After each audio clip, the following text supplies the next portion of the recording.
you, Miriam? I am doing fine. I'm so happy to see you. Yes, happy Friday. You ladies look lovely. You Thank do you, and so as do you. well. Thank you. So, everybody, this is Wonders of a Black Woman. Thank you for joining us today on this live. We have a very wonderful guest today. Yes, hi, I'm Temise Walker from Project Born. And this is, I'm Miriam Gibson from the Village Voices. Decided to join in with Shannon with the Wonders of a Woman to meet this wonderful young lady, Denise Walker, born.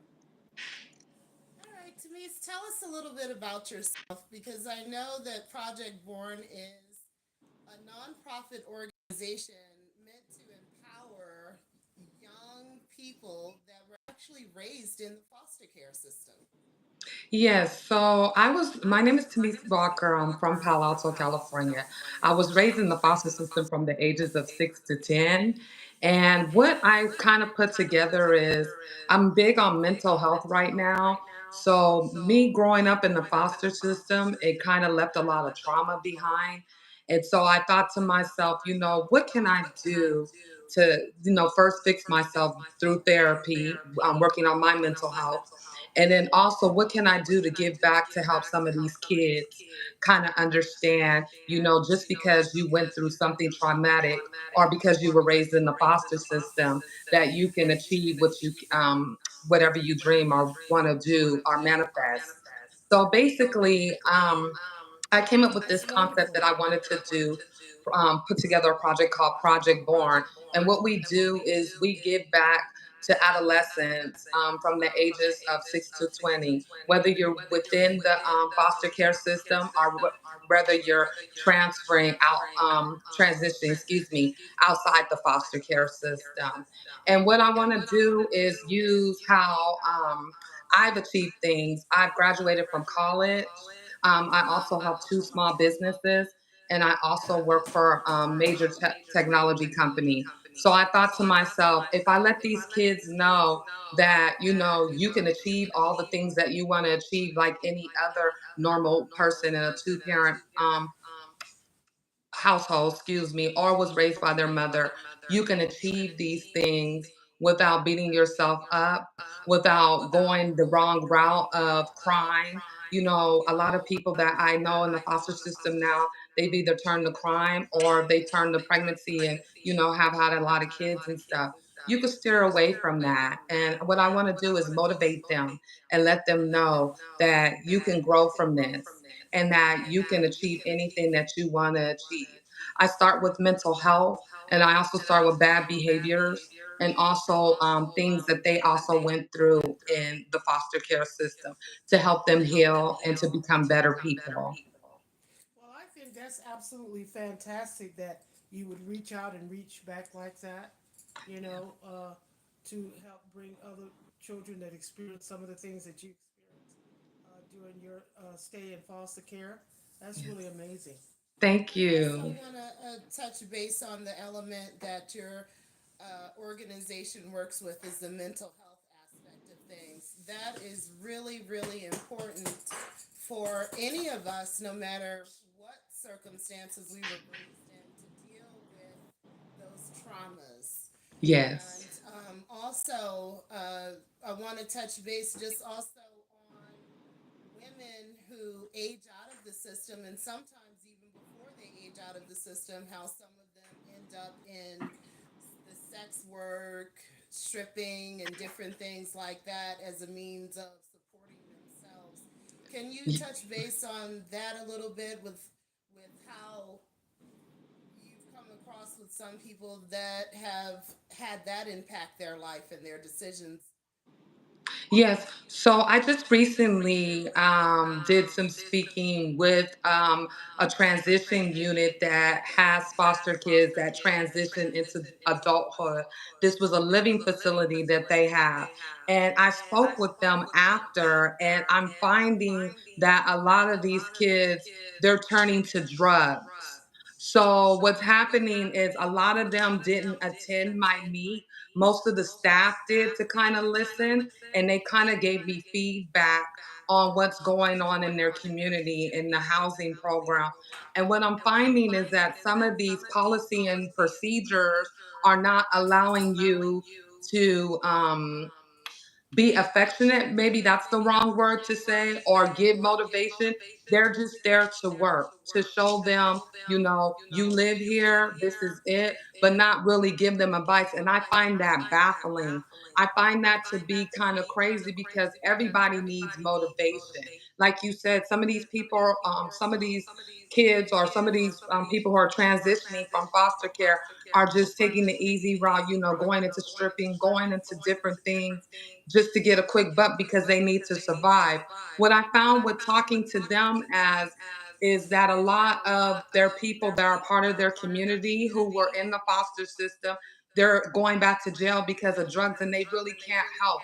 You have a caseworker who's just telling you, what you can do. There's no real structure to let them know that they can go get a trade at least, go back to school. These resources are really needed.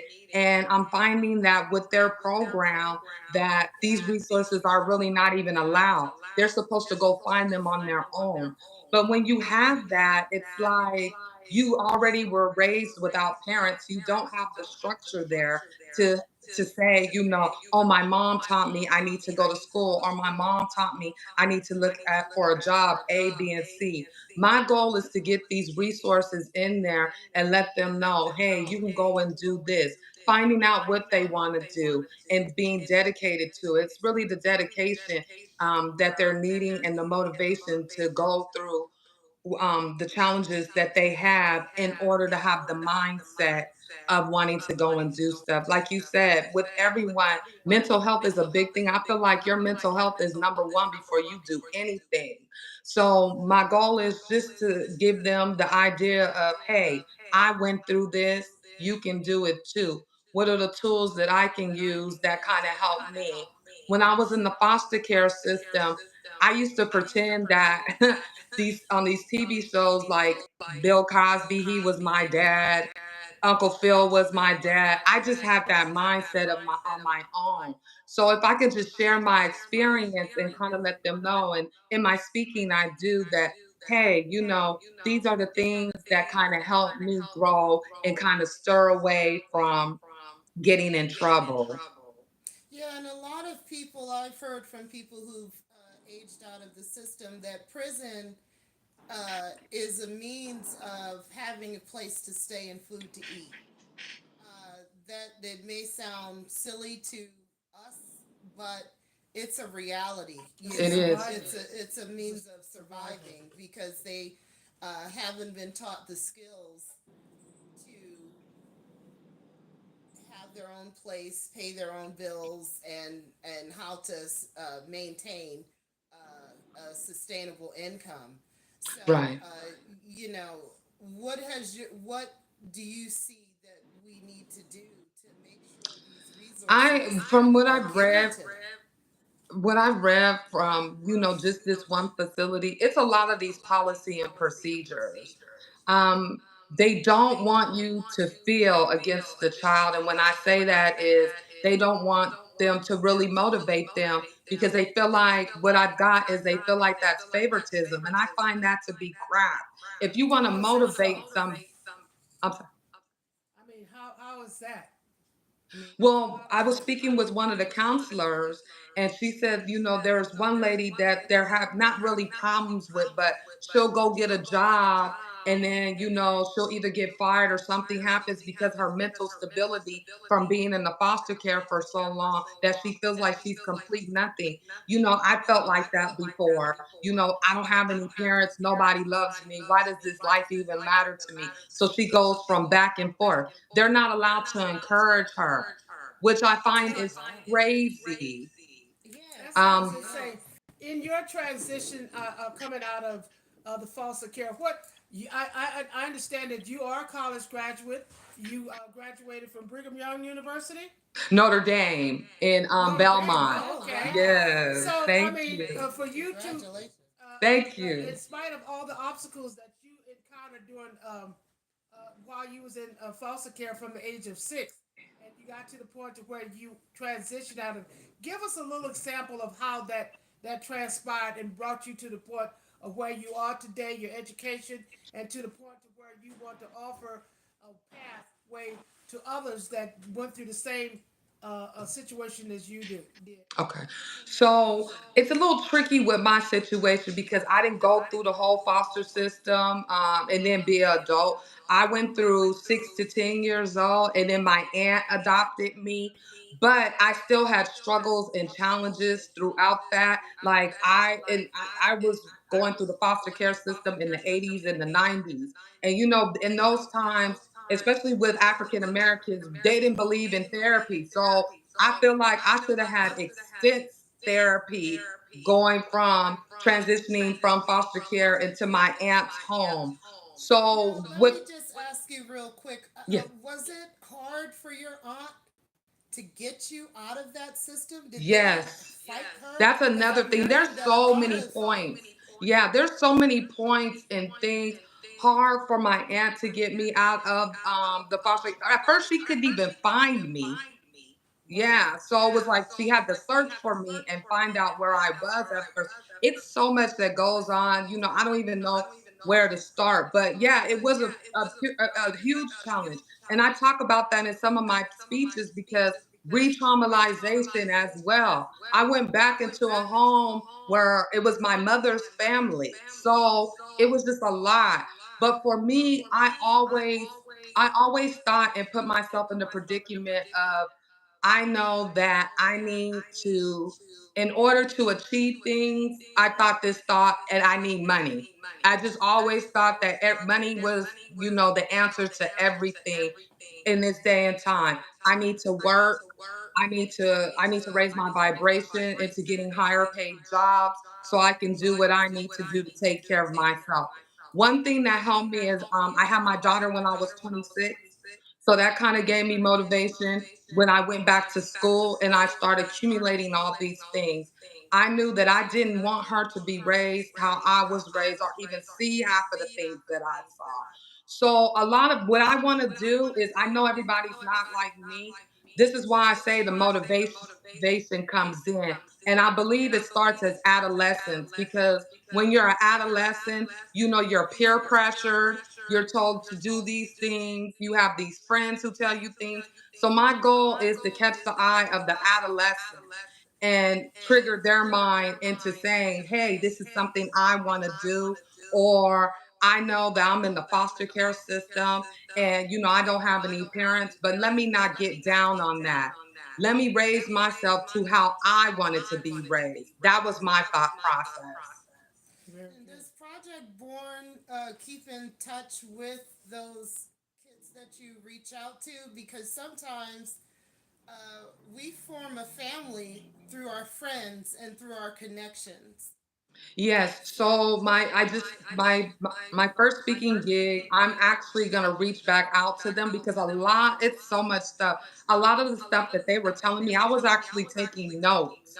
And I feel like this is a bigger issue. I feel like now with Project Born, we need to probably go to the Capitol with some of these things because these policies and procedures need to be changed. I don't know what steps to do because when I went into this, it was about speaking and just motivating people. But what I'm finding now is that, these people can't do a lot of these stuff because there's policies and procedures saying, hey, you just treat these kids one way, don't give them the motivation, and just send them on their way. And that's it. So I feel like I need to take a bigger step in what I'm doing.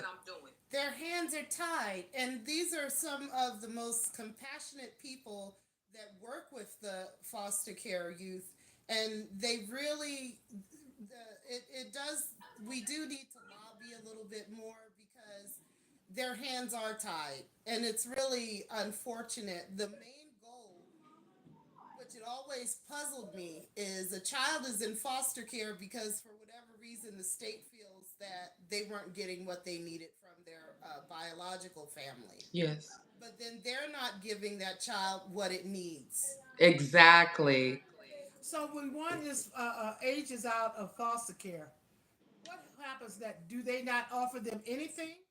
I Just remember, regular, they I don't don't tell know them if to it's go. changed. I would have to look into this. I don't know if the policy have changed, but they were just at the time it was $2,500 that they give you and send you on your way. You have no trade. You have $2,500.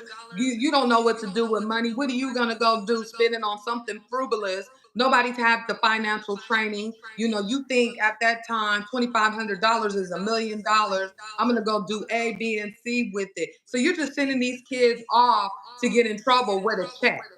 And that's So another does thing that I that have a problem with. was Yeah. that $2,500 supposed to take care of their housing, accommodation, and everything? Everything. It's like just a send off. That's outrageous. It's We just need it's to fold insane. it. We need to fold it into the system where that child, once they turn 18 or graduate from high school, that housing and employment is set up for them. So So here's before the they thing. age out, they know what they're going to do next.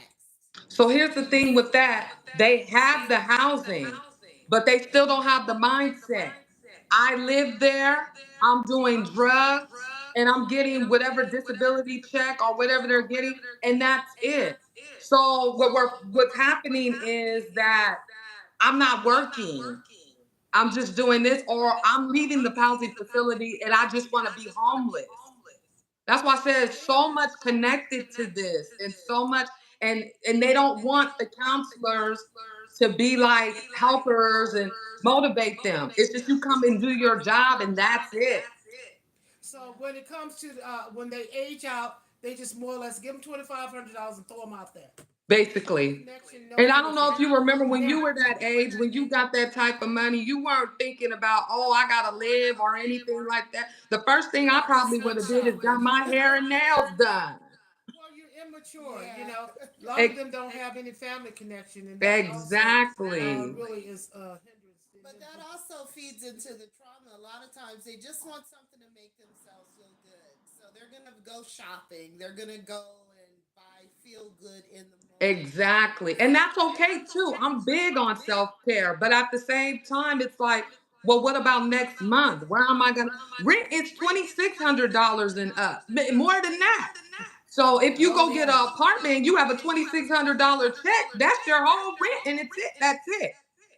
Well, the thing about it is, because I'm a realtor also, Yes. uh, and when you coming out at age 18 years of age, looking for a problem, a lot of places is not going to rent to you. Number one, you don't Exactly. have any income, No credit, nothing. no verifiable income, no stable income that they can base uh, your qualification in renting a place. No So credit. no credit, so therefore that subjects them to be going out there in the sex trafficking world, doing illegal things just to survive. Now my question is, with Born, Project Born, as an organization that is set up to receive or to work in coordination with people coming out of the system. I would love to. That's my next step because of these resources. When I'm finding, I haven't even been a year in. You guys can't even imagine. I've only been 3 months in, and all the stuff that I found so far, I really want to make Project Born as somewhere that they can even come to my facility and I help them with resources to get on track. Because That's you very can, important. The it's very resources. important. Yeah. It's they're treating these children like they just went through high school and did all the work that they need to do and they're on their way to get a job. And that's not it, especially mentally. They're not mentally ready to go out in the some of when I was coming up, I was 13 years old at a 5th grade level. My reading, my math, everything. And that for me, that was embarrassing. I used to cry and things like that. Like, what's wrong with me? That's another thing. Then you start thinking, what's wrong with me? Why doesn't anybody want to help me? Number one is why doesn't anybody love me? So it's so much coming into this, and their policies and procedures set up for the foster care system is just really damaged and terrible. And I feel like I need to be here doing this to try to make these changes, because that's just one pinpoint of it. There's so much other stuff, like in the foster care system. When you go in there, you could be re-traumatized if you're sent back with the person who abused you's family. There should be some type of mental evaluations before you give these children to people. There's children who There have should died be. going back to their families because they said, well, they want you with the mother all the time. Well, what about if the mother is constantly abusing you? That's Exactly. yeah, that's another element that prohibits sometimes them releasing a child to a relative because they're trying to stop that abusive relative parent from still having contact with the child. Right. And unfortunately, there are foster parents, most of them, the vast majority of them are wonderful, but there are those that I've heard stories from that were abused in foster care. That too. So it really is surprising to me that through counsel, with all the resources the government has, that those children aren't getting counseling and therapy, and there's some sort of awareness that, hey, this person is sexually abusing me, or physically abusing me, or starving me, or all the stories we've heard from people that have been in foster care. Well, you definitely need funding and support in your organization, because what you're offering is a definite need. We want our children to be successful. In order for them to be successful, there have to be funding, be able to organizations that's willing to pick that up, because we don't want them to enter into the criminal justice system. We don't want them to end up in sex trafficking. We want to be successful, and the only Absolutely. way that we can do that, we also should appeal to some of our legislatures so they can Yes. change some of the laws and everything. But I think it's a wonderful thing that you're doing. I appreciate that. I'm gonna have to go on to my next appointment, but Yes. thank you very much, Shannon, Well, Thank you, for thank you Miriam. so much, Tamise. okay. How can they get in contact with you to support your project?